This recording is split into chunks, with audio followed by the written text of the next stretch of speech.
maanta waxaa sharaf weyn noo ah in madaxweynaha jamhuuriyadda federaalka Soomaaliya uu noo xarig jaro munaasabadda xarig jarka aqalka golaha wakiilada iyo furitaanka kalfadhiga 12aad ee golaha wakiilada dowlad goboleedka Galmudug.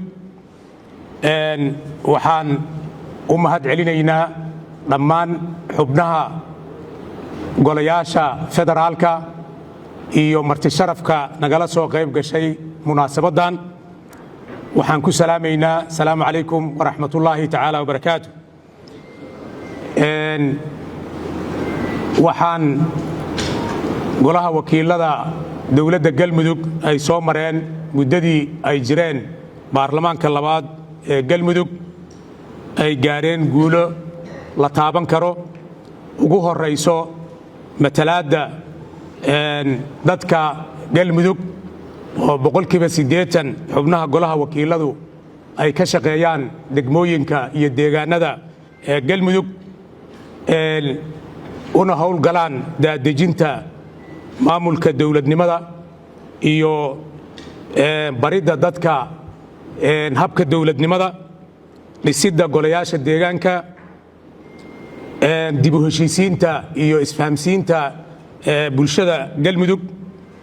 sidoo kale golaha wakiiladu waxay kaalin libaax ka qaateen kalena qayb galeen dadka Galmudug, bulshada Galmudug iska xuraynta iyo iska caabinta khawaarijta, waxaana uga shahiiday mudanayaal kamida golaha wakiilada. sidoo kalena waxaa uga dhaawacmay mudanayaal kamida, sidaasoo kale ayagoo gudanaya waajibaadkooda dastuuriga muddadii ay jireen waxay ansixiyeen in ka badan 20 sharci ama hindisa sharciyeed. waxay kaloo ansixiyeen ilaa 12 degmo oo cusub oo ku soo biirtay degmooyinkii ay ka koobneed Galmudug. waxay ansixiyeen 6 miisaaniyad sanadeed, waxay ansixiyeen 4 xisaab xir sanadeed, sidaasoo kale waxay ansixiyeen qaraaro iyo heshiisyo ay ugu weyneed dhisidda iyo heshiisyadii dekedda Hobyo iyo go'aanadii ka soo baxay madasha wadatashiga qaran. waxay halgan dheer u soo galeen mudane madaxweyne sidii ay u dhisan lahaayeen xarun ku habboon howlahooda muddadii ay jireen, waxayna ku guulaysteen in maantay aad u xarig jartid adiga iyo wafdigaaguba nagalana soo qayb gashaan. safarkaas dheer waxay noo leedahay dhadhan gaar ah oo ah xaruntan inaan ku dhisannay ama aqalkan isku tashi dadka iyo dowladda Galmudug.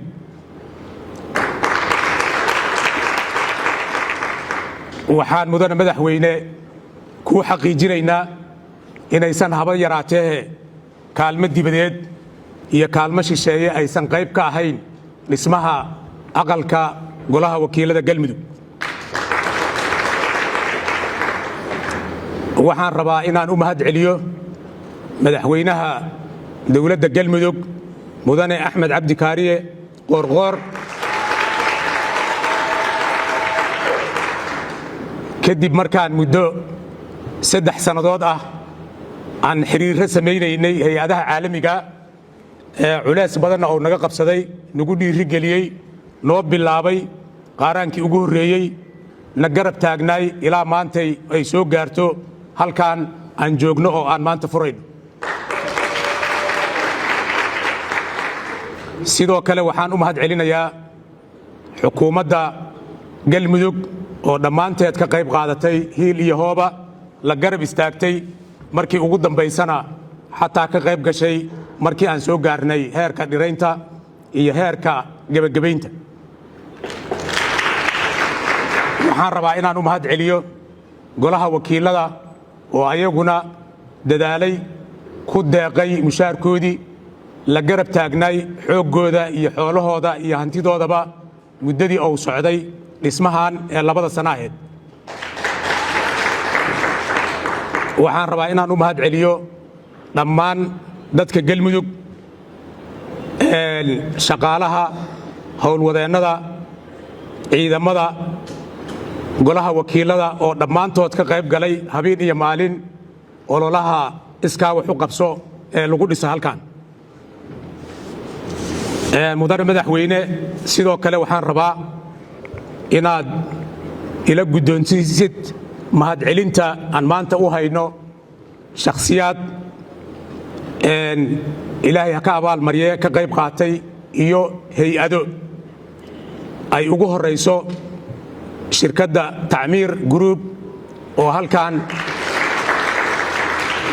aan dhihi karno waxay noogu deeqday hadiyad noo siisay inay dhismahan sidaas u quruxda badanne habeen iyo maalin ay u taagnaadaan oo hogaaminayay injineer Kamaal Daahir oo aan dhihi karno maantay wuxuu nagu leeyahay abaal weyn.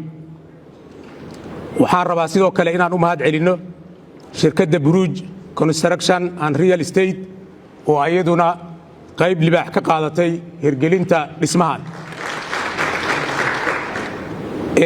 sidoo kale waxaan rabaa inaan u mahad celiyo mashruuca barwaaqo ee horumarinta reer miyiga oo asaguna kaalin libaax nagala qaatay sidii loo hirgeli lahay dhismahan. sidoo kale waxaan rabaa inaan u mahad celiyo shirkadda maalgashiga Hobyo oo ayadoo howl weyn ka hayso dekedda Hobyo haddana nagala qayb qaadatay dhismahan hirgelintiisa. sidoo kale waxaan rabaa inaan u mahad celiyo shirkadda Hormuud Telecom. waxaan rabaa inaan u mahad celiyo maamulka caasimadda Dhuusamareeb oo kaalin libaax nagala qaatay sidii dhismahan loogu horgeli lahay. sidoo kale waxaan ugu deeqay hadiyad aanan iloobi karaynin oo noo huray naftooda guddiga gaadiidleyda degmada Dhuusamareeb oo ayaguna kaalin libaax ka qaatay siday u hirgeli lahayd arrintani.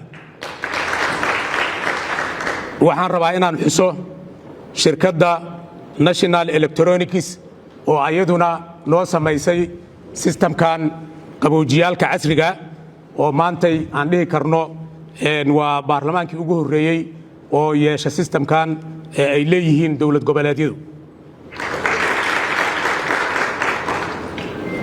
waxaan rabaa sidoo kale inaan u mahad celiyo shirkadda Aadami General Service oo ayaduna nagu deeqday masjidka xarunta kaalina ka qaadatay oo dhismihiisu mar dhow noo dhammaan doono.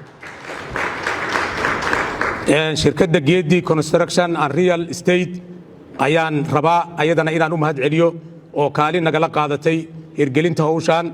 waxaan rabaa inaan u mahad celiyo mashruuca Nagaad oo asaguna kaalin ka geystay libaax sidii ay u hirgeli lahayd hawshani. ugu dambaynta waxaan rabaa shirkadda Sanjet oo qurxinta iyo habaynta iyo bilicda qayb libaax ayaduna nagala qaadatay oo nagu tabarucday inaan ayadana u mahad celiyo. shakhsiyaadka xoogooda iyo xoolahooda geliyey ma soo koobi karo waqtigaa igu yar. intaas waxaan rajaynayaa mudane madaxweyne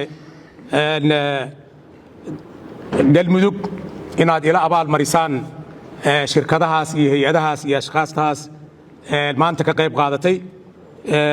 ugu dambaynta waxaan u mahad celinayaa madaxweynaha jamhuuriyadda federaalka Soomaaliya iyo wafdiga sharafta leh ee maantay noo furaya noo xarig jaraya aqalka golaha wakiilada galmudug.